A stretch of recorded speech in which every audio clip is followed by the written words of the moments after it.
আসসালামু আলাইকুম। আজকে আমার ৪৭তম বিসিএস প্রস্তুতির ১৯তম দিন। আসলে অনেক দিন পরে আমি ভিডিও শ্যুট করতেছি। পড়ালেখাও প্রায় আজকে অনেক দিন পরে করতে বসবো। আজকে আমার বাচ্চাদের পরীক্ষা শেষ হয়েছে। তো ওদের পরীক্ষা যেহেতু শেষ হয়ে গেছে, আমি একটু রিল্যাক্স হয়ে গেছি। কারণ এখন থেকে আর আগের মতোই অনেকগুলো ক্লাস, তারপর টিউশন এগুলো করতে হবে না।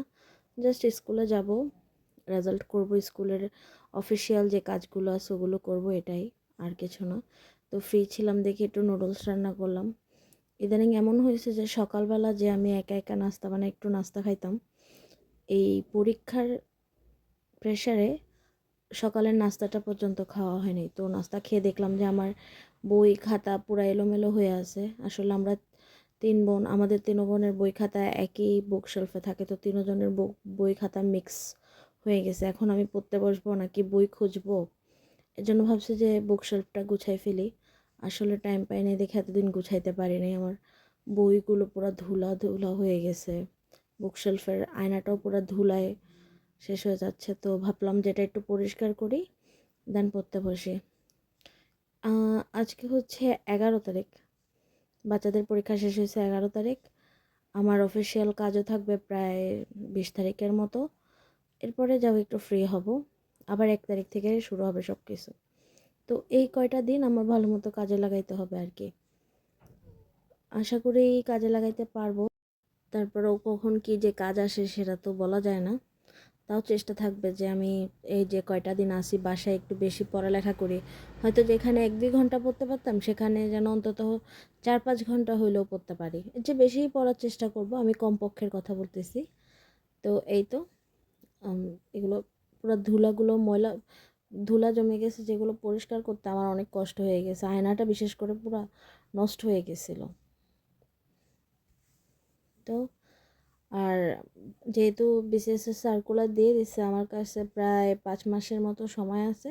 আসলে সবার কাছে 5 মাসের মতো সময় আছে, আমার কাছে নাই। কারণ জানুয়ারি ফেব্রুয়ারির দিকে যদি আমার মাস্টার্সের এক্সাম শুরু হয়, দেখা যাবে যে 1-2 মাসে মাস্টার্সের এক্সামের যে প্রিপারেশন ওইটা নিতেই আমার চলে যাবে। তো আমার হাতে আমি ধরে রাখছি যে সময় আছে 3 মাস। এই 3 মাসের মধ্যে আমাকে বলতে গেলে একটা শূন্য প্রস্তুতি থেকে ফুল প্রস্তুতিটা নিতে হবে। যে কারণে আমার কোচিংয়ে এখন ফুল প্রিলির উপরে ক্লাস হচ্ছে। আর আমি অনেকটাই পিছনে, বলতে গেলে আসলে আমি সবসময় পিছনে থাকি।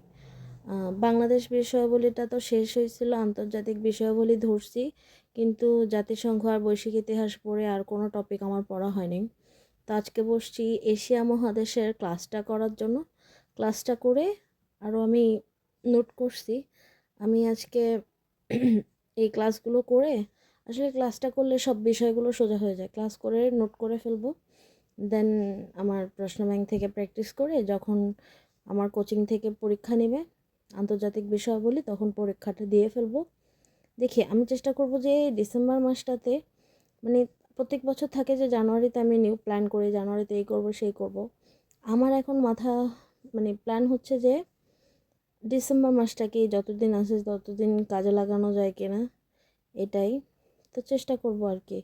অনেক দিন পর পড়তে বসছি, আসলে আমার অনেক ছাড়া ছাড়া অবস্থা, কেমন যেন এলোমেলো সব কিছু। হয়তো আর এতদিন পড়তেও বসি নাই, তো ইচ্ছা করবে কিনা তাও জানি না। মানে নিজেকে একটু গুছিয়ে আনতে কষ্ট হচ্ছে, কষ্ট হবে জানি, কিন্তু কিছু করার নেই।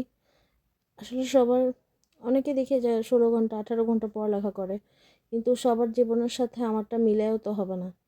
কারণ এক একজনের এক এক রকম কাজ, এক এক রকম লাইফস্টাইল।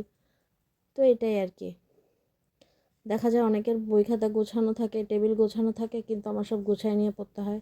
যেহেতু আমি বাসায় স্টুডেন্ট, পরে ওরা যাওয়ার পরে একটা ঘর গোছানোর, সব কিছু ঠিক করারও বিষয় আসা আছে। তো এই যতটুকু পারি